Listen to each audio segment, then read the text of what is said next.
Vision dans une semaine, le 23 mai, à Vienne, peu connue du grand public.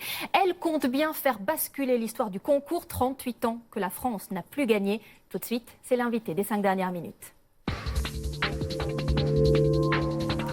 Bonjour Lisa Angel. Bonjour. Alors 190 millions de téléspectateurs qui vont vous regarder et vous écouter chanter le 23 mai. Comment est-ce que vous gérez ce stress et cette pression qui doivent sacrément commencer à monter ? Oui, ça monte, mais j'essaie de rester sereine et de m'appliquer à me concentrer pour faire une très belle prestation, car j'ai envie que les Français soient derrière moi et m'encouragent. Donc je vais penser très fort à eux pour ne pas me laisser envahir par mon propre stress. On vous connaît peu, pourtant vous avez déjà 30 ans de carrière derrière vous, 4 albums déjà. Le dernier est sorti lundi. Qui êtes-vous, Lisa Angel? Alors, je suis une chanteuse depuis, comme vous le dites, 30 années, mais dans l'ombre, c'est-à-dire dans les pianos-bars. J'ai choisi de faire mon métier dès l'âge de 16 ans et demi. Avec votre papa qui attendait dans la voiture. Tout à fait, Oui. tout à fait. Et puis, voilà, j'ai chanté, jusqu'à ce qu'un jour, je rencontre Dany Larry, qui est un magicien et qui me propose de faire partie de son spectacle. Donc, je pars sur les routes avec lui et un jour, comme ça, au hasard, il me pose une question. As-tu déjà fait de la télévision? Et là, je lui réponds non. Il me dit, écoute, on va aller sur le plus grand cabaret du monde et on va faire un tour de magie où tu chantes. Donc, c'est parti pour l'aventure. Rencontre avec Patrick Sébastien. Exactement. Au bout de 4 télés, rencontre avec Patrick Sébastien qui me propose de faire les Années Bonheur. Et juste après la prestation des Années Bonheur, qui me propose de me produire mes albums précédents. Alors, 38 ans, on l'a dit, que la France n'a plus gagné Oui. ce concours de l'Eurovision. La dernière fois, c'était en 1977. Oui. Marie-Myriam, on s'en souvient tous. Depuis, tout a été essayé. Les stars, les chansons complètement décalées. Là, avec vous, on revient à quelque chose de plus traditionnel, de plus classique. Est-ce que vous êtes d'accord avec ces qualificatifs ? Oui, oui, tout à fait, tout à fait. Je pense qu'on revient au traditionnel, donc avec une belle mélodie, un beau texte, une voix devant qui défend justement les qualités de la chanson. La chanson, elle lance quand même un très beau message de paix et d'espoir. Une femme qui ne s'agenouille pas mais reste debout et donc véhicule l'amour et l'envie de se battre. Et je pense que ce message peut être entendu à travers toute l'Europe et tous les pays du monde peuvent s'identifier à cette chanson. Et c'est pour ça que j'y crois aussi. Est-ce que vous avez été blessée, Lisa Angel, par certaines critiques qui ont pu accompagner votre sélection ? Très sincèrement, ça ne m'a pas touchée plus que ça, car les gens ne me connaissent pas. Donc je pense que c'est assez facile de critiquer quelqu'un lorsqu'on ne le connaît pas. Au jour d'aujourd'hui, j'ai fait beaucoup de promotions, on m'a reçue sur énormément de plateaux où j'ai pu m'exprimer et chanter. Et finalement, en me connaissant et en m'écoutant chanter, les gens changent très souvent d'avis. Donc ça, c'est le côté positif. Et puis en même temps, voilà, les a priori font partie de la vie. On ne peut pas plaire à tout le monde.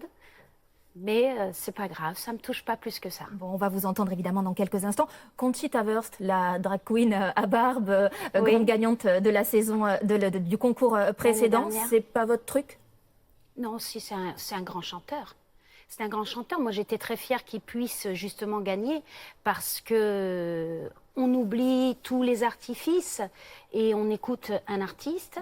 La chanson est très bonne et le chanteur la défend très bien. Donc, comme quoi, peut-être qu'on revient justement au traditionnel. Bon, pour que les téléspectateurs se fassent une idée et se préparent à voter pour vous dans une semaine, vous allez nous interpréter votre chanson, cette chanson que vous chanterez donc pour l'Eurovision, son titre « N'oubliez pas ». Je vous laisse aller vous installer au Avec micro. plaisir. Vous êtes accompagné par votre pianiste Rémi Bellet. Merci. À vous, Lisa Angel.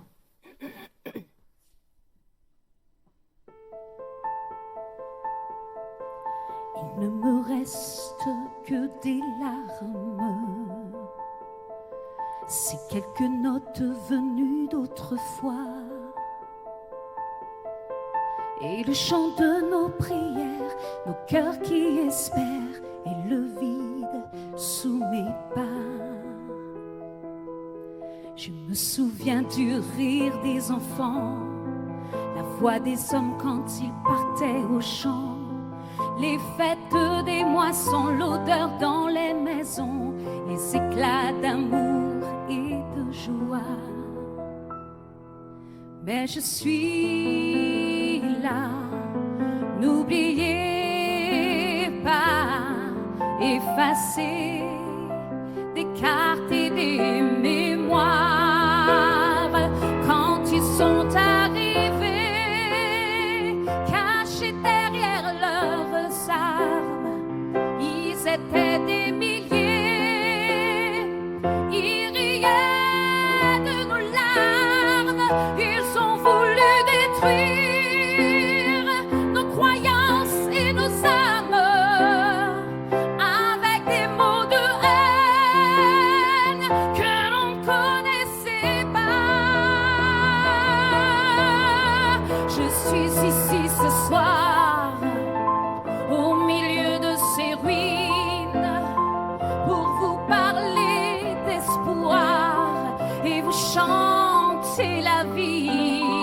Et je fais le serment quand séchera le sang de reconstruire ma ville bien plus belle qu'avant. Mais n'oubliez pas.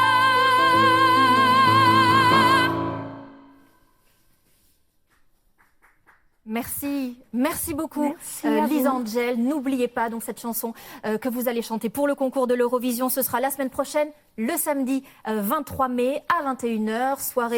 Soirée à suivre évidemment sur France 2. La soirée sera présentée par Stéphane Bern et Marianne James.